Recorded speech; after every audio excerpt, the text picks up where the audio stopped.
Jesus não rejeita ninguém que vai até ele.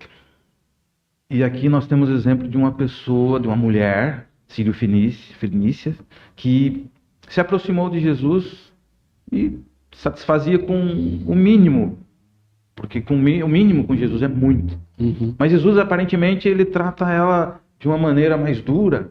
Pastor Michel, como é que foi essa história aí? Eu gostei do teu aparentemente, porque já responde, né? É mais ou menos, assim, guardadas as proporções, quando Jesus na cruz fala assim, mulher, eis aí teu filho, né?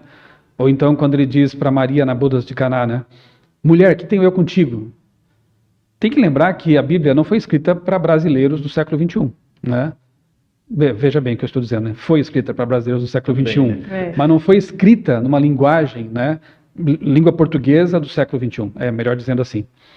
Ela foi escrita Novo Testamento, né? Há 2000 anos, né? Quase por aí, 2000 anos, para pessoas de uma cabeça bem diferente, lá do Oriente, né? Então, quando Jesus fala assim, mulher, não era no sentido assim ríspido.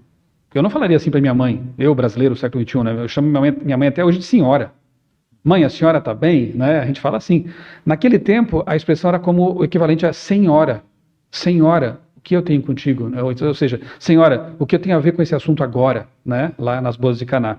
E aqui, destacando de novo o contraste, né? Nós temos um trecho que fala sobre os fariseus, que deveriam conhecer tudo e agir corretamente. E temos uma mulher sírio-fenícia, cananeia, pagã, né? O original mostra que ela é uma grega, uma mulher grega, que não tinha o conhecimento dos fariseus e tem uma conduta totalmente diferente, né? Eu vou ler aqui o trechinho, é pequeno, né? Daria para falar muita coisa sobre isso, dá para fazer um sermão lindo sobre esse assunto. Eu vou ler aqui, se você quiser ler conosco, você que está em casa aí, Marcos 7, 24 até o 30. São só poucos versos aqui. Levantando-se Jesus, eu não vou resistir, vou comentando aqui no meio, tá? Já começa por aqui. Quando fala assim, levantando-se, quer dizer, ele foi numa ação determinada. Agir, certo? Terminou a história anterior, ele se levanta para fazer alguma coisa diferente. Então, foi uma atitude deliberada de Jesus. Levantando-se, Jesus saiu dali, daquela conversa com os fariseus, com aqueles judeus que estavam dando do jeitinho, né?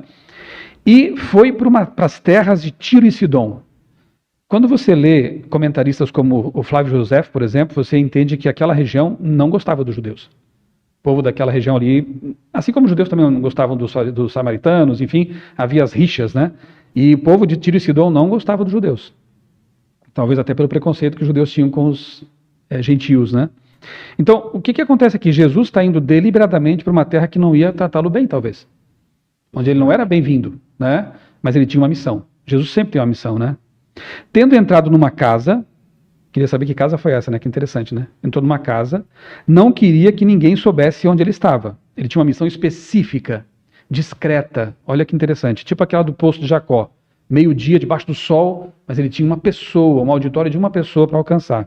No caso daquele lá, a mulher samaritana, né? No caso aqui, olha que legal. No entanto, não pôde ocultar-se. Não tem como, Jesus me aparece, ele chama atenção, né? Porque uma mulher cuja filhinha estava possuída por um espírito imundo, logo ouviu falar a respeito de Jesus. Chegou até lá, chegou até ela, de alguma forma. E ela creu. A gente vê aqui, ó. Ela veio e se ajoelhou aos pés dele. O que os fariseus não fizeram, o que muitos líderes judaicos não fizeram, que era reconhecer, de alguma forma, Jesus como divino, poderoso, Messias, aquela mulher, de alguma forma, reconheceu. Porque ela se ajoelhou diante dele, né? Verso 26, essa mulher era estrangeira, era uma grega, né? De origem sírio-fenícia, e pedia a Jesus que expulsasse o demônio da sua filha. Mas Jesus disse, aí vem as palavras estranhas, né? Para quem não estudou o contexto, para quem não estudou a história, ele fala assim, por que elas são estranhas? Deixe primeiro que os filhos se fartem, porque não é correto pegar o pão dos filhos e jogá-lo aos cachorrinhos. Puxa vida! A mulher vai lá, se ajoelha diante de Jesus, pedindo, clamando por misericórdia, ele fala isso aqui. Ó, não é correto pegar do pão dos filhos, primeiro, isso é importante no texto, primeiro, Jesus sabia quem era aquela mulher, Jesus sabia quem era Jó, capaz de suportar a prova, Jesus sabia quem era Paulo, Jesus nos conhece, ele sabe até que ponto pode nos provar. E aqui ele queria dar uma lição para nós e primeiramente para os discípulos. Os discípulos, que eram judeus, que ainda tinham muito preconceito para trabalhar na mente deles, como os judeus naquele tempo, tratavam os pagãos como cães. E você tem na Bíblia várias vezes a expressão cão associada com pessoas que não têm conhecimento de Deus, são pagãos. No Apocalipse tem, né? Ficaram de fora da santa cidade os cães. Tem gente que pensa que pena, não vai ter cachorrinho no céu. Nada a ver, né? Ali a palavra cão é no sentido de pessoa desprezível, né? Pessoa ímpia, tá? Então, Jesus está trabalhando a mente dos seus discípulos para abri-la, a mente deles, para uma realidade maior, que é a de que Deus não é só dos judeus. Então ele chega e diz assim, primeiro eu vim para os meus. Tá certo, ele veio realmente para... Né, Daniel 9 fala que Jesus fez um pacto por uma semana, a última semana das 70 semanas proféticas. Quem não estudou está convidado, né? Daniel 8 e 9, fantástico, capítulos messiânicos que mostram Jesus, a morte dele. Então a última semana profética das 70 semanas ainda estava em vigor. Então ele veio para os seus, teve um tempo de misericórdia para os judeus, né? Isso foi estendido até 3 anos e meio após a morte dele, quando Estevão é apedrejado, toda aquela história que a gente conhece, né? Então os judeus como nação rejeitam Jesus, como indivíduos são como nós e carecem da misericórdia de Jesus e podem ser salvos como indivíduos. Mas os judeus tinham essa mente ainda de que são cães. Jesus diz, primeiro eu vim para esses. Mas se tem primeiro, ela pensou, deve ter pensado, tem outros depois. Tem os segundos, tem os terceiros, né? Tem os segundos, né? Para todo mundo. E ele não fala, dá para o cão.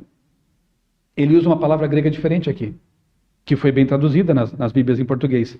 Cachorrinho. Hoje a gente podia colocar na Bíblia a linguagem de hoje, pet. Que é o cachorrinho que fica... Ela fala, né? Bom, vamos ver a resposta dela, porque ela entendeu. A mulher respondeu a ele, Senhor, os cachorrinhos... Não são os cães, né? Os cachorrinhos debaixo da mesa. Onde que morava esse cachorrinho? Dentro da casa. Dentro da casa, né? Lá em casa temos 2. E quando a gente come, elas ficam assim, ó. E eu não resisto, eu tenho que pegar um pedacinho de pãozinho para ela. A Débora fala, já deu. Fica na expectativa, uma migalhinha. Então a migalhinha pro cachorrinho. Tá gorda já a nossa cachorra. Tá bem gordinha já a cachorrinha, mas eu não resisto, eu vejo aquela carinha, né? E aí eu penso em Jesus, olhando para aquela mulher com aquela carinha de clamando por misericórdia. E eu penso na nossa cachorrinha. Né, que a gente ama tanto, né? Então, assim, Senhor, os cachorrinhos debaixo da mesa comem das migalhas das crianças. Olha que legal, né? Que criança, quando come, não tem jeito, né? Derruba tudo, esparrama e o cachorrinho vai lá e faz a festa, né? Então, Jesus disse à mulher, por causa desta palavra, ou seja, você entendeu. Né? Por causa da sua palavra, você entendeu. Você pode ir, o demônio já saiu da sua filha. Quando a mulher voltou para casa, achou a menina sobre a cama, pois o demônio tinha saído dela. Gente, dá vontade de chorar com uma história dessa, né? Porque é linda, linda, linda, linda, né? O desespero de uma mãe. A mãe procurando... E outra coisa, já que você falou disso, né? Eu pensei também nisso, né? E, assim, falo para você, né? Você é pai, você é mãe, tem um filho fora da igreja? Tem um filho que está, talvez não endemoniado, mas existem várias formas de endemoniados, né? Se ele está dominado por uma ideologia maligna desse mundo, né? Se ele está dominado pelos pecados do mundo, da carne, enfim, né? Escravizado pelo pecado... Pensa nessa mulher, né? Vá a Jesus, clame por misericórdia, não desista no primeiro não, porque Deus quer que a gente persevere. Você vê que ele teve um não, a mulher quebrou. E ela insistiu, e ela foi, né? Então, Deus quer que a gente insista nas nossas orações, sejamos perseverantes, né? Ore pelo seu filho, ore por libertação. Jesus curou de longe, né? Aqui não Jesus ele mostra vários tipos de curas, né? A próxima vai ser tocando. Sim. Nessa aqui foi de longe. Para Deus não tem limite, né? Então, se o seu filho mora em outro país, em outro estado, né? Ore por ele. Porque aqui nós vemos uma mãe clamando, intercedendo e Deus atendendo o pedido dela. Não importa a sua origem, não importa a sua nacionalidade, a sua etnia, para Deus todos somos iguais. Então, ao contrário de ser uma história que parece que Jesus está sendo ríspido, é ao contrário mesmo. Porque na verdade está sendo carinhoso ao usar a expressão cachorrinho. E a mulher entendeu. Alguns hoje não entendem, mas aquela mulher entendeu muito bem. Jesus sabia quem ela era e sabia que ela ia entender. E aí imagina os discípulos agora contemplando aquela cena. Peraí, mas ela é um cão. Mas Jesus tratou como um cachorrinho.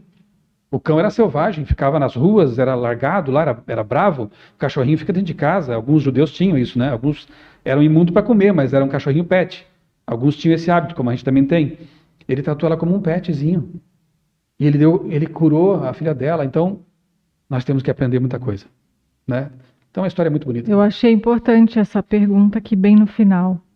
Por que o preconceito contra outros grupos étnicos e nacionalidades é totalmente contrário aos ensinos de Jesus? E como podemos nos livrar desse mal? Será que a gente tem que deixar as pessoas que são de outro grupo étnico, que creem de Deus de outra maneira totalmente diferente do que a Bíblia ensina? Será que a gente tem que deixar eles na crença deles e não levar Jesus para eles? Como a gente tem que tratar essas pessoas? O que Jesus nos ensina sobre isso? Paulo nos ensina, né, o que tem que ser feito, né, porque os discípulos entenderam. Pedro também teve que entender, Deus teve que ser firme com ele, porque Pedro estava resistindo a isso, ele estava lá. Mas depois ele não quis pegar para o Cornélio. E Jesus teve que dar aquela visão do lençol, lembrá-lo disso aí e falar, olha, você está esquecendo da lição da mulher, né? Tipo, né? Eles são filhos, são meus filhos. Aí Pedro entende e se torna um discípulo, como Paulo também, aos gentios. Nós temos que ter a mesma atitude, né? Não, barreiras étnicas, barreiras sociais, barreiras de qualquer tipo não devem existir entre nós e os pecadores. Lembrar que todos, de todas as nacionalidades, não importa a cultura em que eles foram criados, as crenças que eles tenham, Jesus morreu por eles e vai ser libertador a hora que eles entenderem isso. Sim. Muitas pessoas, a gente mesmo aqui num país cristão, eu, antes de entender o plano da salvação da Bíblia, a gente fica confuso sobre o futuro, o que será após a morte, o que Deus espera de mim, né, como eu posso ser salvo. Tudo isso, essas pessoas têm no coração, essa inquietação, e só Jesus é que vai dar a paz verdadeira. Essa semana eu terminei de ler o livro O Filho do Hamas, que é uma história linda de um testemunho, né, da conversão do filho de um dos fundadores do Hamas, lá da faixa de Gaza, né, lá da Palestina. E ele fala que ele, assim, foi maravilhoso, libertador, quando ele entendeu que Jesus é Deus e veio aqui dar vida por nós e trazer a salvação. E é lindo esse livro, eu recomendo, né? E é uma prova de que Deus, ele vence qualquer barreira. Nada é impossível para Deus. Jesus pode chegar no coração de qualquer um. E a gente tem que aproveitar toda oportunidade que vier